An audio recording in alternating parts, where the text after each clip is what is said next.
महात्मा बुद्ध के बारे में तो हर कोई जानता है, लेकिन महात्मा बुद्ध के भगवान को लेकर के क्या विचार थे, जो इस कहानी के माध्यम से आपको पूरी तरह से स्पष्ट हो जाएंगे। भगवान हैं क्या नहीं है, और अगर हैं तो उन्हें कैसे पाया जाए। बहुत समय पहले की बात है, किसी नगर में एक व्यक्ति रहा करता था जो बहुत ही विद्वान था। शास्त्रार्थ में उसका मुकाबला कोई नहीं कर सकता था। बड़े बड़े शास्त्रार्थ भी उसके सामने घुटने टेक दिया करते थे।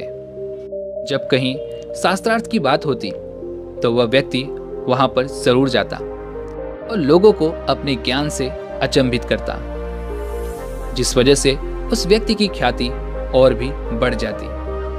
इतना ज्ञान होने की वजह से इस व्यक्ति को अपने ऊपर घमंड होने लगा था। वो अपने आप को इस दुनिया का सबसे बड़ा विद्वान मानने लगा था। उसे लगता था कि उसके आगे शास्त्रार्थ या फिर ज्ञान के मामले में कोई भी नहीं टिक सकता। एक दिन उस व्यक्ति को महात्मा बुद्ध के बारे में पता चला।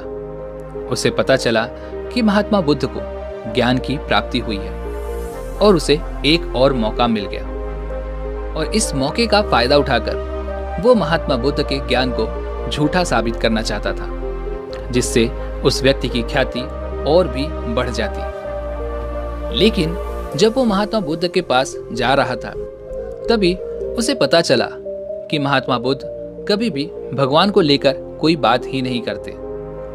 उसने सोचा कि यही सबसे अच्छा मौका है। उसने योजना बनाई कि जब वो महात्मा बुद्ध से मिलेगा तो वो उनसे भगवान के बारे में ही पूछेगा।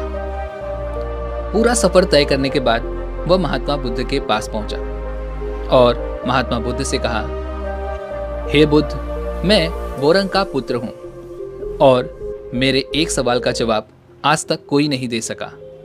मैंने तो सुना है कि आपको ज्ञान की प्राप्ति हुई है, आपको सत्य की प्राप्ति हुई है, तो क्या आप मेरे इस सवाल का जवाब देने में सक्षम हैं? महात्मा बुद्ध ने कहा, पूछो, तुम्हारा क्या प्रश्न है? उस व्यक्ति ने मुस्कुराते हुए कहा कि हे बुद्ध, मैं जानना चाहता हूं इस संसार में भगवान है या नहीं। महात्मा बुद्ध उस व्यक्ति की बात पर मुस्कुराए और कहा, क्या तुम सच में भगवान के बारे में जानना चाहते हो, या फिर सिर्फ और सिर्फ तुम अपने आप को सर्वश्रेष्ठ साबित करना चाहते हो?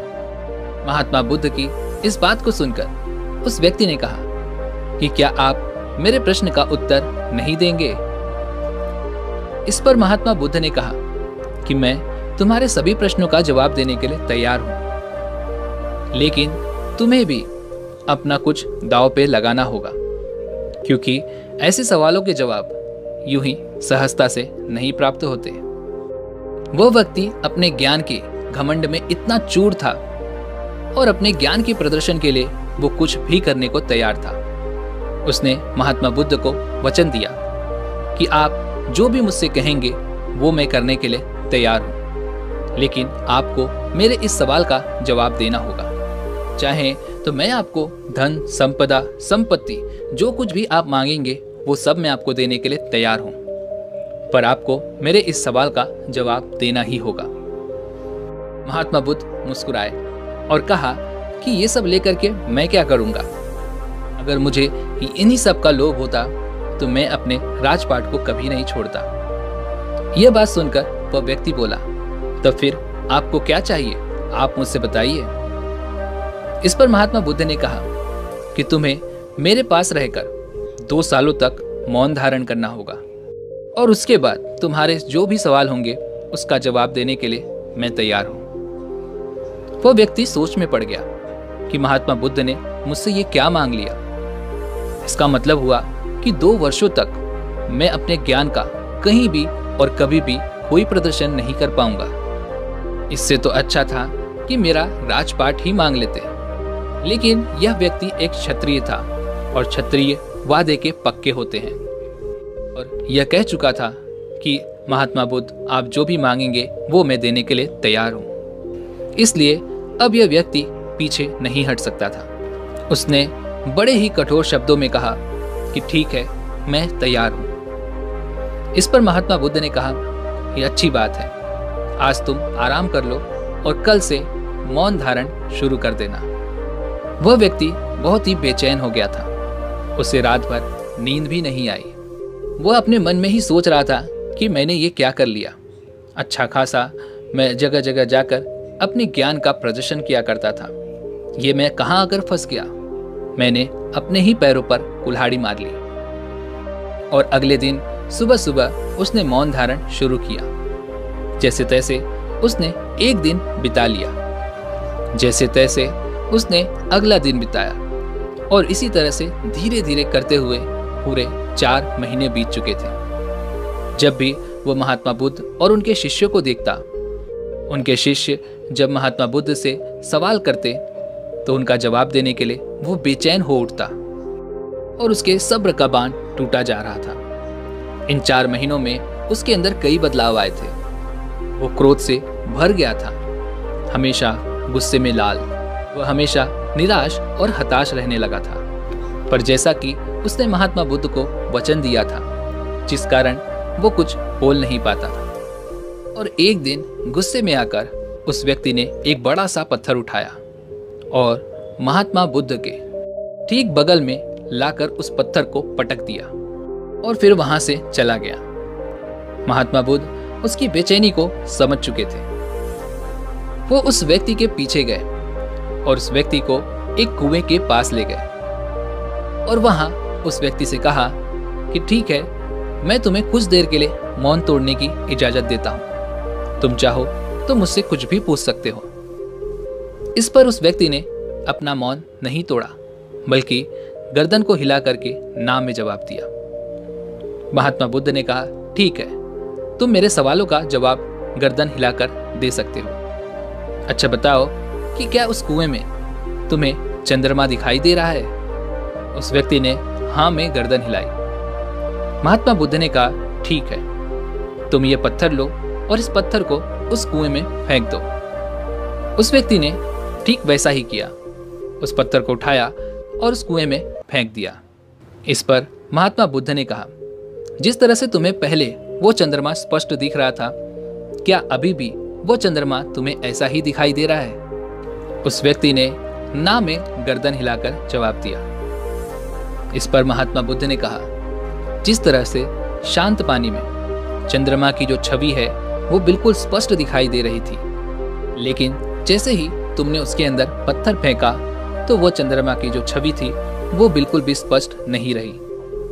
ठीक उसी प्रकार से जब हम मौन धारण करते हैं तो हमारे अंदर जो सत्य है, जो परमात्मा है, उसकी छवि हमें बिल्कुल स्पष्ट दिखाई देती है। और जब हमारे मन में तरह तरह के विचार आने शुरू होते हैं तो हमारे अंदर परमात्मा की जो छवि है वो बिल्कुल भी स्पष्ट नहीं दिखाई पड़ती। इसलिए बाहरी मौन से अच्छा है कि अंदरूनी मौन रखा जाए, जिससे हमारे विचार और हमारा जो मन है ये पूरी तरह से स्पष्ट हो सके। महात्मा बुद्ध ने आगे कहा कि तुम लगभग 4 महीनों से मौन धारण किए हुए हो। ये मौन धारण तुमने सिर्फ ऊपरी तौर पर किया है, जिस वजह से तुम्हारे अंदर एक ऊर्जा पनप रही है और ये ऊर्जा सिर्फ और सिर्फ क्रोध के माध्यम से ही निकल सकती है। लेकिन अगर तुम चाहो तो इसे अंदरूनी मौन के तौर पर बदल सकते हो। तुम चाहो तो अपने विचारों पर नियंत्रण कर सकते हो। तो इसी ऊर्जा के माध्यम से तुम्हें सत्य यानी कि परमात्मा की प्राप्ति भी हो सकती है। इसलिए इस ऊर्जा को व्यर्थ मत जाने दो। अपने आप को बिल्कुल शांत यानी कि बिल्कुल इस पानी की तरह कर लो, ताकि तुम्हारी जो छवि है वो उस पानी में बिल्कुल स्पष्ट दिखाई दे सके। अब उस व्यक्ति को महात्मा बुद्ध की बात समझ में आ चुकी थी। उसने जो ऊपरी मौन रखा था उसे अब अंदरूनी मौन के तौर पर भी बदल दिया, जिस वजह से उसकी जो ऊर्जा थी वो स्थिर हो चुकी थी और अब उसके मन में कोई विचार नहीं थे। और ऐसे ही पूरे 2 साल बीत गए। महात्मा बुद्ध ने कहा कि तुम्हारे 2 साल मौन के पूरे हो चुके हैं। अब तुम मुझसे जो कुछ भी पूछना चाहते हो वो तुम अब मुझसे पूछ सकते हो। 2 साल बाद उसने जो पहला शब्द कहा वो था बुद्ध। उसकी वाणी सुनने के लिए महात्मा बुद्ध और सभी लोग वहां पर एकत्रित हो गए थे। उस व्यक्ति की वाणी इतनी आकर्षक थी कि किसी को भी मोह ले। आगे उस व्यक्ति ने कहा कि हे बुद्ध, जिस वक्त मैं आपसे इस सवाल का जवाब जानने आया था, उस वक्त मेरे अंदर ज्ञान का इतना अहंकार था कि मैं अपने आप को सर्वश्रेष्ठ मानता था। लेकिन जब से मैंने यहाँ पर मौन धारण किया है, तब से मैंने अपने आप को पहचाना है। मैंने अपने अंदरूनी ऊर्जा को पहचाना है, जिस वजह से मुझे ये भी पता चल पाया है कि जिस ज्ञान पर मैं इतना घमंड करता था, असल में वो कुछ था ही नहीं। असल में मैं कुछ जानता ही नहीं था। परमात्मा की इस सृष्टि में इतने सारे रहस्य हैं जिनके बारे में हमें लगता है कि हम सबसे ज्यादा जानते हैं, हम सर्वश्रेष्ठ हैं। लेकिन पहले मैं अपनी ऊर्जा को बेवजह ही व्यर्थ कर दिया करता था। शास्त्रार्थ में जाकर के बक बक कर करके मैं अपनी इस ऊर्जा को बेवजह ही नष्ट कर दिया करता था। लेकिन आपके पास आने के बाद, इन 2 साल के मौन रखने के बाद, मुझे ये पता चला कि मौन रहने की ताकत क्या होती है। मौन रहने पर हमारे अंदर कैसी ऊर्जा पनपती है, ये मैंने इन 2 सालों में सीखा है। शुरुआत में मैंने सिर्फ ऊपरी मौन रखा था, जिस वजह से मेरा मन बहुत ही विचलित रहा करता था। विचारों की बाढ़ मेरे मन में हमेशा ही बहती रहती थी, जिस वजह से मुझे काफी क्रोध भी आता था।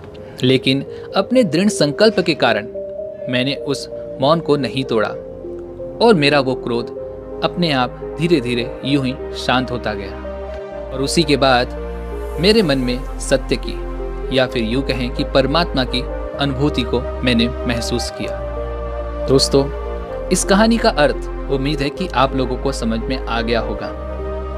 किसी महान भिक्षु के उपदेशों के दौरान एक व्यक्ति वहां पर नहीं पहुंच सका। वो व्यक्ति बाद में उस महान भिक्षु से मिला और कहा कि हे महात्मा, मैं आपके उपदेशों के दौरान नहीं आ सका, लेकिन ये जो उपदेश थे उसे क्या आप मुझे एक शब्द में बता सकते हैं? उस महान भिक्षु ने कहा, मौन। उस व्यक्ति ने कहा कि मौन से हमें क्या फायदा? उन्होंने कहा, ध्यान। फिर उस व्यक्ति ने कहा कि ध्यान हमें कहां ले जाता है? महान भिक्षु ने कहा, मौन। दोस्तों, मौन रहना एक ऐसी ताकत है जिससे आप इस दुनिया की उन शक्तियों से परिचित हो सकते हैं जो आपके भीतर है। उम्मीद है कि आपने आज की इस कहानी से कुछ न कुछ जरूर सीखा होगा। तो वीडियो को लाइक और अपने दोस्तों के साथ शेयर जरूर कीजिएगा और ऐसे ही और वीडियोस के लिए चैनल को सब्सक्राइब और घंटी बटन को जरूर दबा दीजिएगा। चलिए मिलते हैं ऐसी एक और वीडियो में, तब तक के लिए अपना ख्याल रखें। धन्यवाद।